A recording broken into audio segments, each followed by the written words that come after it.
With more than 100 years of experience between the four of them, covering Minnesota high school athletics, the Minnesota Sun newspaper's sports editors bring you Sun on Sports. And we're back with Sun on Sports for our final segment previewing the October 2nd football games. Greg, Richfield is playing outside the Classic Suburban this week. They're at home against Grand Rapids. Don't know much about Grand Rapids. Do know Richfield's got a good passing attack led by quarterback Corey Fitzgerald. They've got wide receiver Jared Etchen, who's made a few catches, and running back Jesse Fino. He's rushed for about 80, 90 yards per game. This will be an interesting matchup for Richfield to see if they can. They've lost a couple of tough games, and a good non-conference win will get them back on track for the Classic Suburban. One game in the North Suburban that we're watching this week, John. The duel of St. Louis Park, Benilde St. Margaret's is playing at Park this week. It's going to be a terrific game, Mike. As you know, Benilde is converted to the spread offense this year. St. Louis Park has been running the spread, so look for a high-scoring game. Two great quarterbacks are going to be at work in that one. Greg Hines from St. Louis Park has had an incredible season so far. The Orioles have scored 14 touchdowns, and he's either run or passed for every one of those 14 touchdowns.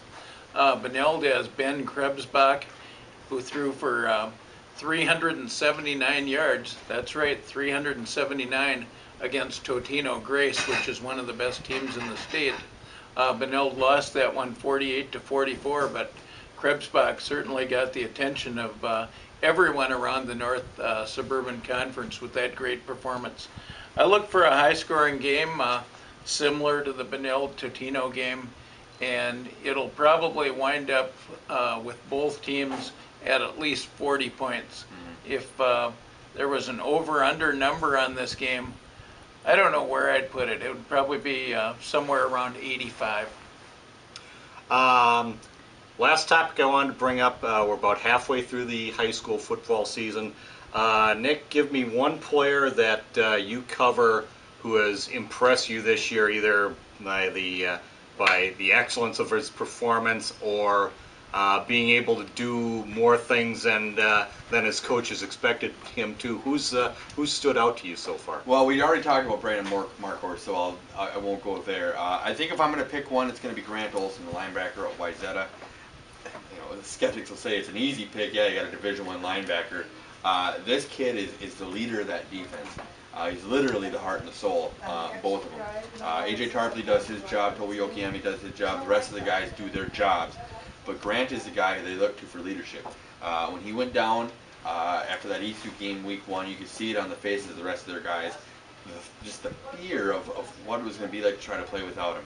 He got healthy. He found out Thursday, I asked him this after they beat Armstrong, he found out Thursday morning of the week that they were going to play Minnetonka, that the leakage had gone down in his kidney and that he could go back and go through a walkthrough. Goes back to the doctor Friday. They tell him he's cleared to play. Tell them that it's totally fine. You won't hurt yourself to play. Most kids, I might take a week. Brad Anderson, said maybe take a week. Grant said no, I'm playing. Brad said he was shocked. Grant plays. They shut out Minnetonka. The rest is kind of in history. The kid he's emotional and he's just that defensive leader. He's the best defense in the state. You got to give it to Grant. Greg, how about a player from your coverage area who's really stood out to you so far this year? Mitch Hallstrom, senior defensive back, Eden Prairie. 5 interceptions in the first 3 games. Division I colleges, if they weren't looking at him before, they're thinking that he can play in the secondary and for a lot of Big Ten teams. I know that, and maybe in the MAC, we'll see. But he's just got a nose for the ball. He's a good hitter.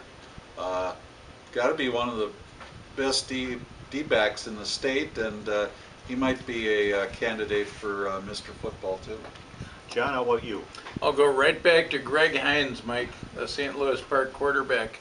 14 touchdowns from Hines, either passing or running the football. I don't think Brett Favre ever did that. I got an honorable mention to throw in there too, just because he's a kicker, and we never talk about, kickers rarely get talked about. But Jack Ellison is the kid from Champlain Park. He's only been forced to be in one real pressure situation. Booted a 35-yard field goal to beat Maple Grove with 10 seconds left. Then on the ensuing kickoff, the Maple Grove returner broke 3 tackles, was gone. Game-winning touchdown. Clock reads 0, nothing to go. Jack catches him. Jack's an all-state track runner, makes it all the way back, comes across the field a long way, wraps him up, slows him down. Kick returner's got to throw the ball back, ends up fumbling it, and Champlain Park wins. And when you get a chance to talk about the kicker, I guess you got to, don't you? Well, my pick is Dan Naring of Lakeville South had more than 150 yards receiving and a couple of scores in their game against Lakeville North on the 18th. He's basically the big play dimension on a team that has scored a lot of points so far. Well, guys, thanks a lot. That wraps up this edition of Sun on Sports, but join us again next week on mnsun.com. Stay tuned for more Sun on Sports, your insider's guide to Minnesota high school athletics. For the scores and more, tune in daily to mnsun.com/sports. And tune in every Saturday morning to Sun on Sports on AM 950, the voice of Minnesota.